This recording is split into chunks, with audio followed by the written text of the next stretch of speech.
In our headlines on this Tuesday afternoon, March 7th. President Yoon Suk-yeol may meet with his Japanese counterpart Fumio Kishida in the neighboring country next week before a potential summit with U.S. President Joe Biden in Washington next month.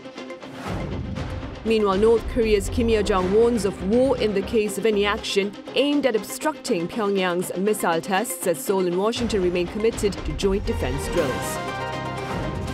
And South Korea's gross national income per capita amounts to above $32,000 in 2022, down from $35,000 noted in 2021 amid a depreciating local currency. A summit between President Yoon Suk-yeol and Japanese Prime Minister Fumio Kishida may take place as early as next week. Now, such speculation follows Seoul's early announcement of a third-party compensation plan for Korean victims of Japan's wartime forced labor. Our senior top office correspondent Oh Soo-young reports. The leaders of South Korea and Japan are likely to engage in back-to-back summits in the coming weeks, building bridges over long-standing issues to advance their trilateral cooperation with the United States.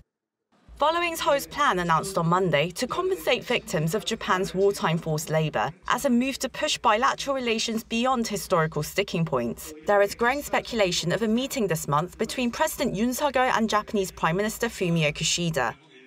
Japanese media quoting diplomatic sources say Yoon is likely to visit Tokyo next Thursday and Friday before Kishida sets off for Germany.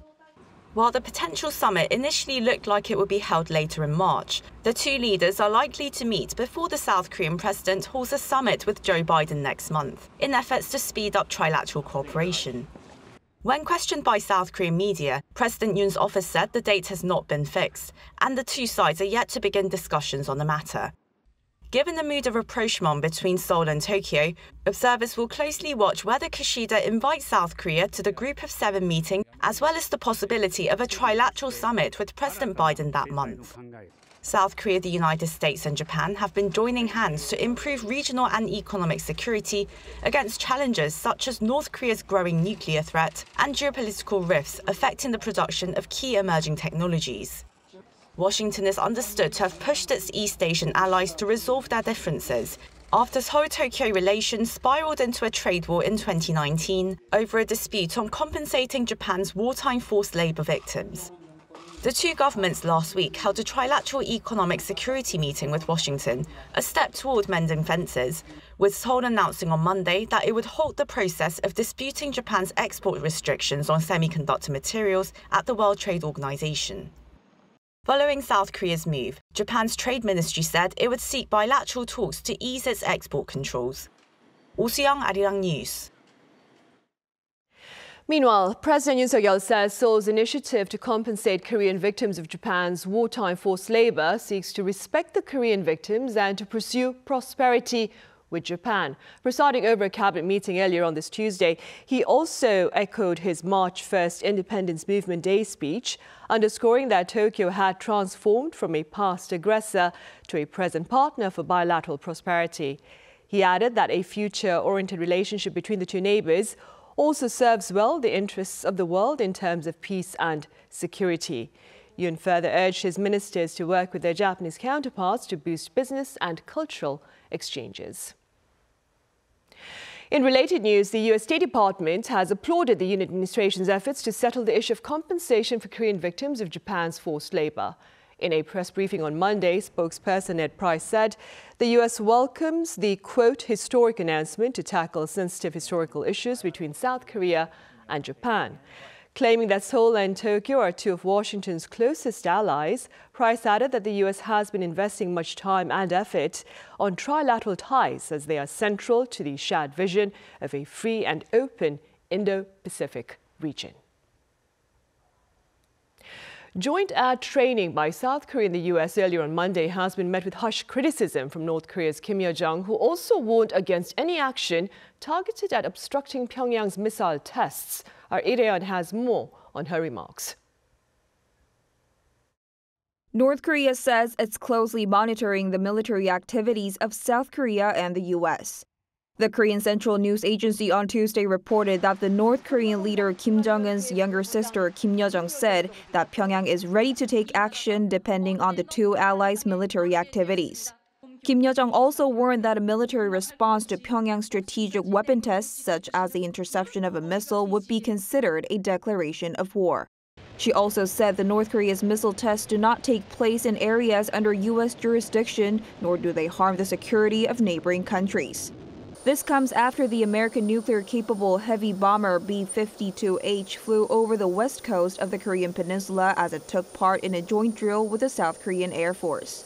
According to the South Korean Defense Ministry on Monday, the American bomber and the F-15K and KF-16 jets flew in formation for the joint exercise. This is the first time in 3 months that the U.S. has deployed the B-52H strategic bomber to the Korean peninsula. The objective was to showcase the robust relationship and higher caliber of the military forces of both countries, especially as North Korea continues to ratchet up its nuclear and missile threats. This air drill also comes a week ahead of the Freedom Shield, a South Korea-U.S. joint military exercise that's to be held on the largest scale in years. Following the joint drill, North Korea on Tuesday urged that international society should call for the two countries to stop their military exercises. North Korea's foreign ministry also criticized the deployment of B-52H in the joint drill, warning that this is a military provocation that may heighten the possibility of a nuclear war in the Korean peninsula. Lee Dae-hyun, Arirang News.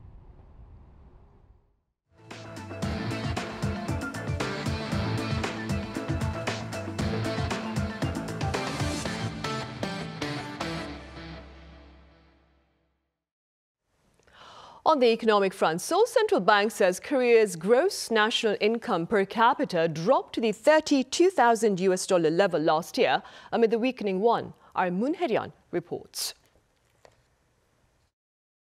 Preliminary data released by the Bank of Korea on Tuesday showed that South Korea's gross national income fell by 7.7% last year to $32,661. The decline was largely due to the weakening won against the greenback, as measurements by the Korean won showed a 4.3% increase in GNI per capita in 2021. It is down 7.7% from 2021 due to the unusual rise in the $1 exchange rate. The $1 exchange rate rose from 12.9% from 1,144 won to 1,292 won on average.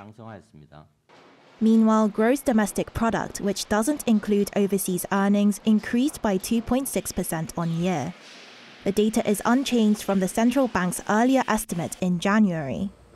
This marks the slowest growth since 2020, when the economy was heavily impacted by the COVID-19 pandemic. The stunted growth was attributed to the sharp decline in exports, showing a growth of 3.2% on year in contrast with the 10.8% increase the year before. Data for the fourth quarter was particularly poor. GDP fell by 0.4% compared with the previous quarter, and exports fell by 3.4% on year. Production also declined significantly on quarter due to decreased production in the chemical, computer, and electronic sectors. Moon Hye-ryun, Arirang News. Meanwhile, the corporate drama centered on SM Entertainment has taken a fresh twist in plot. Korea's IT giant Kakao has put up an offer to purchase a 35% stake in SM to keep BTS label HYBE at bay. Our Kim Jang-sil has details. A battle between Kakao and HYBE may have begun. Kakao Corporation and its entertainment unit, Kakao Entertainment, have launched a bid to increase their stake in K-pop label SM Entertainment by 35%. Details of the plan came to light through a regulatory filing by Kakao on Tuesday. According to the document, Kakao Corporation and its subsidiary are making an offer totaling almost $1 billion during the tender offer period from Tuesday until March 26th. Kakao called the decision something that will strengthen its strategic partnership with SM. The bid price is 150,000 Korean won, or about $115 per share, 25% higher than HYBE's proposed 120,000 Korean won per share, which was made last month. HYBE, the label behind BTS, only managed to acquire 0.98% of SM through a tender offer in February, only a small fraction of their 25% goal, opening the door to a bidding war. That brought HYBE's SM holdings to 15.78% with an additional 3.65% of voting rights handed over by SM's founder Lee Soo-man. Kakao already owns a 4.9% stake in SM, and if the deal goes through, it will become SM's largest shareholder, bolstering SM's efforts to prevent HYBE from taking control of its rival K-pop label. Experts say there's still a chance that HYBE will launch another tender offer to counter Kakao's bid. Kim Jung-sil, Arirang News. Competition in the premium OLED TV market is poised to heat up here in Korea as Samsung Electronics makes a comeback after a 10-year break. According to Yonhap News Agency, citing industry insiders on Tuesday, Samsung will begin rolling out QD OLED TV models, which use Samsung's quantum dot technology, alongside Neo QLED 8K TVs and Neo QLED TVs domestically on Thursday. LG Electronics, which has a 60% market share of the global OLED market, is also planning to launch new OLED TVs sometime next week. Elsewhere, China's parliamentary meeting this year has been taking place under smoggy skies. Pundits say this is a rare occurrence as authorities normally employ strategies to ensure blue skies to coincide with major public events. Our Lee Seung-jae explains.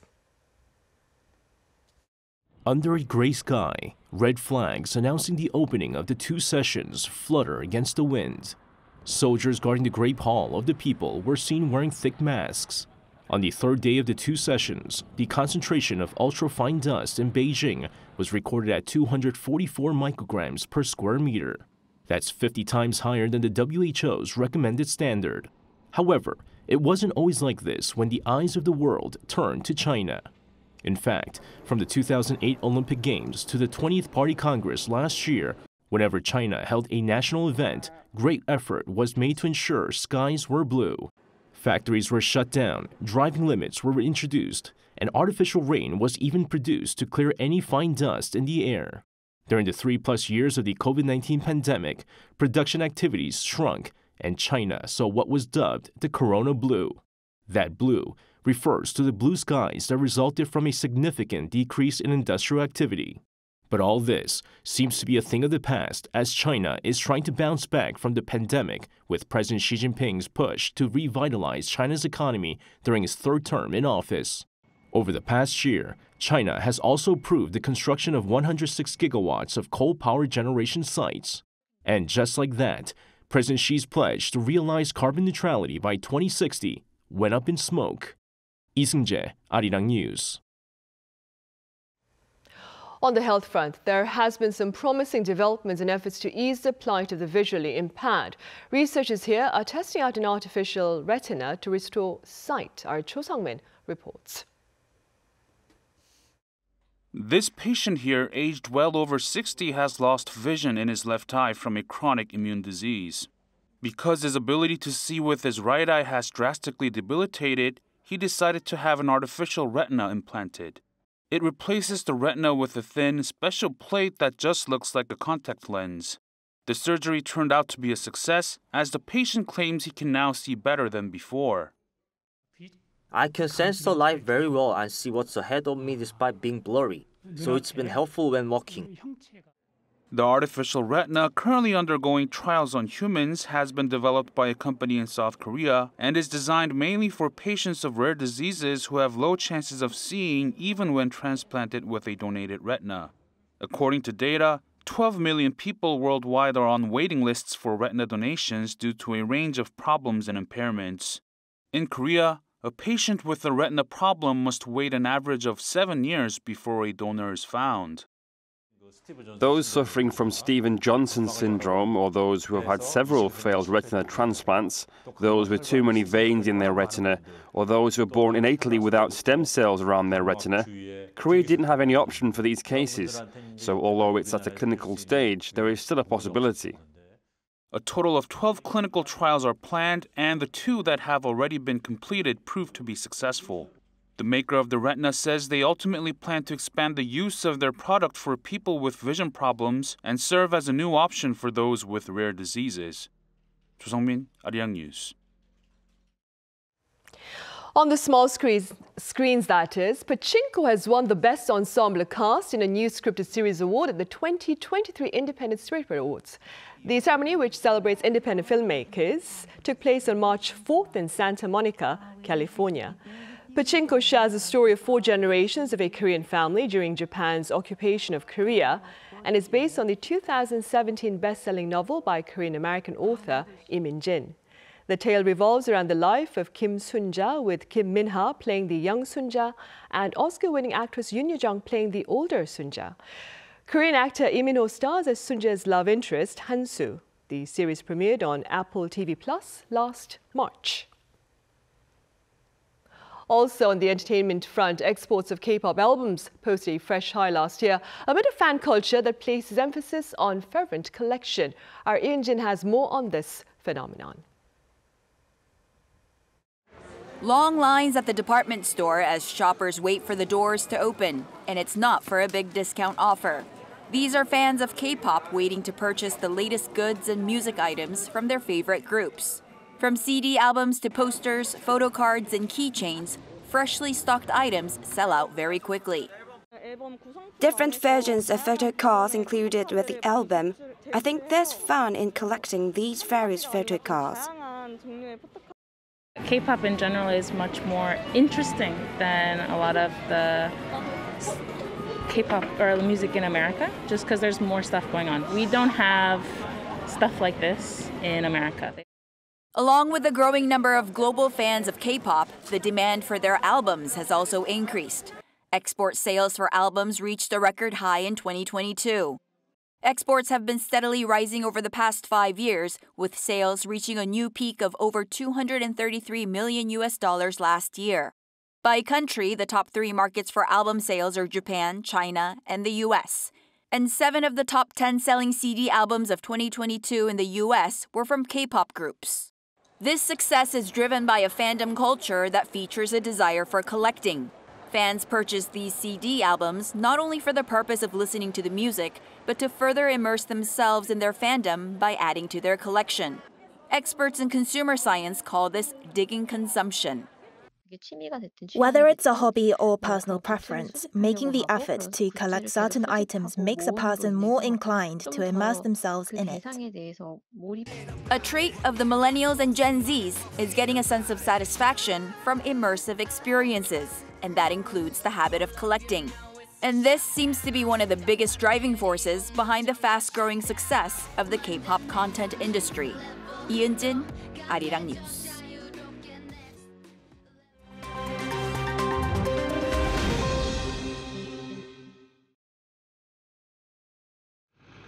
Let's take a look at what's going on in the world now. In Pakistan, at least 10 police officers were killed and several injured in a suicide bombing attack in Balochistan province. The attack took place on Monday local time when a suicide bomber drove a motorcycle into a police truck, which was returning from policing a cultural festival. The Islamic State has claimed responsibility. The attack is the second in 24 hours to hit security forces in the province. It follows a bombing of a vehicle on Sunday, which killed 1 security official and wounded 8 others. The attack was claimed by the separatist Balochistan Liberation Front. The 2 bombings mark the latest in a series of attacks against Pakistan's security personnel. In late January, over 80 officers were killed in a suicide bombing that targeted police officers at a mosque in Peshawar. Shifting our attention to Belarus, where exiled opposition leader Svetlana Tikhanovskaya has been sentenced to 15 years in prison. The sentence on charges of high treason and conspiracy to seize power was handed down on Monday in absentia. Tikhanovskaya fled Belarus in 2020 after running in the presidential elections against sitting authoritarian leader Alexander Lukashenko. It's widely thought that she won the election, but that the results were changed in Lukashenko's favor. Following the sentencing, Tikhanovskaya rejected the legitimacy of the court. It comes days after Belarus sentenced Nobel Peace Prize winner and human rights activist Ales Bilyatsky to 10 years in prison on charges of financing protests and smuggling money. Meanwhile, in Paris, an exhibition is set to open to showcase the restoration work of the iconic Notre Dame Cathedral. Located beneath the square of the cathedral at the heart of the construction site, the exhibition opens on Tuesday local time. It will run until the 12th century cathedral is finally reopened to the public. And according to French officials on Monday, that could come as early as December 2024. This is on the back of fast restoration work that started last year, after 2 years of stabilizing the building. Notre Dame was badly damaged in a fire in April 2019, which saw its famous 93-meter spire collapse. And finally, in a bid to promote recycling, young members of the Scout Association in Mexico gathered from around the country to create a 90-meter lily flower using tin cans. Taking place in Mexico City's Zocalo, or Town Square, on Sunday local time, the Scouts made the arrangement and then raced to crush the cans for them to be recycled later.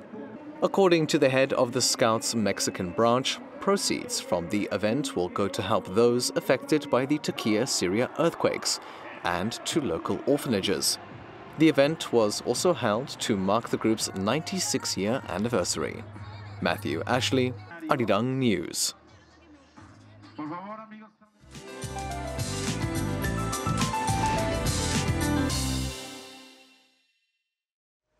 Good afternoon. Spring warmth is in full swing. Temperature gaps are easily surpassing 15 degrees from the morning temperatures. And it must be feeling like going through 2 seasons in one day for those in Gyeongju, from winter to early summer-like, with highs jumping 23 degrees Celsius this afternoon. And many southern parts of the country are also having highs above 20 degrees under sunny skies nationwide. Well, the early glimpse of mid-spring weather is enjoyable, but not so much the dusty and dry air.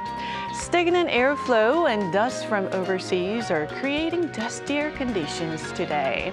Also, dryness in the air is showing no sign of easing up. 70% of this year's wildfires broke in just 1 month, with nationwide accumulated precipitation of less than 15 millimeters. Well, we have some rain in the forecast on Wednesday and Thursday, but it won't be enough to relieve the dryness in the air. And also, don't put away your winter jackets just yet. Abnormally warm temperatures will come to an end next week after nationwide rain that's in the forecast for Sunday. That's Korea for you, and here's a look at the international weather conditions.